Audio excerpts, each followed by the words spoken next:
தினம்தோறும் விளக்கேற்ற நல்ல எண்ணெய் இதயம் நல்லெண்ணெய். டெல்லியில் போராட்டம் நடத்திய இளைஞர்கள் மீது காவல்துறையினர் தடியடி நடத்தியதற்கு மக்களவை எதிர்க்கட்சித் தலைவர் ராகுல் காந்தி கண்டனம் தெரிவித்துள்ளார். டெல்லி ராம்லீலா மைதானத்தில் ஞாயிற்றுக்கிழமை கூடிய 15,000க்கும் மேற்பட்ட மாணவர்கள் பணியாளர் தேர்வு ஆணையத்தில் சீர்திருத்தங்களை மேற்கொள்ள வலியுறுத்தி போராட்டம் நடத்தினர். அப்போது மாணவர்களுடன் ஏற்பட்ட மோதலை தொடர்ந்து தடியடி நடத்திய காவல்துறையினர் 40 பேரை கைது செய்தனர். இந்நிலையில் இதுகுறித்து பேசியுள்ள ராகுல் காந்தி, ராம்லீலா மைதானத்தில் அமைதியாக போராடிய SSC தேர்வுகள் மற்றும் ஆசிரியர்கள் மீது நடத்தப்பட்ட தடியடி வெட்கக்கேடானது மட்டுமல்ல, கோழைத்தனமான அரசாங்கத்தின் அடையாளமாகும்.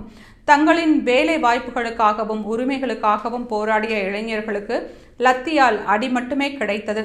மக்களின் வாக்குகளை திருடி ஆட்சிக்கு வந்ததால் நாட்டின் இளைஞர்கள் பற்றியோ அவர்களின் எதிர்காலம் பற்றியோ மோடி அரசு கவலைப்படவில்லை என்பது தெளிவாக தெரிகிறது. முதலில் மக்களின் வாக்குகளை திருடிய பாஜக அரசு இப்போது இளைஞர்களின் தேர்வுகள் மற்றும் வேலை வாய்ப்புகளை திருடி வருகிறது.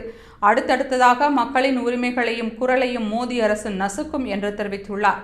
மேலும் இளைஞர்கள், விவசாயிகள், ஏழைகள், பட்டியலின மற்றும் சிறுபான்மையினரின் வாக்குகள் மோடி அரசுக்கு தேவையில்லை என்றும் மக்களின் கோரிக்கைகளுக்கு ஒருபோதும் மோடி அரசு முன்னுரிமை அளிக்காது என்றும் ராகுல் காந்தி கூறினார்.